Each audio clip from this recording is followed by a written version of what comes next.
ಬಳಪ ಹಿಡಿದ ಭಗವಂತ ಇರುತ್ತಾನೆ ನಮ ಸುತ್ತ, ಅವತಾರ ನಾನಾ ರೂಪವೋ.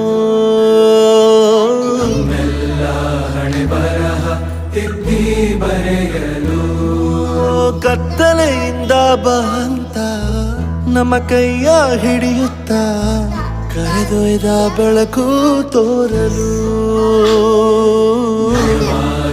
ಗದರೋದು ನಮ್ಮ ಬೆಳೆಸಲು.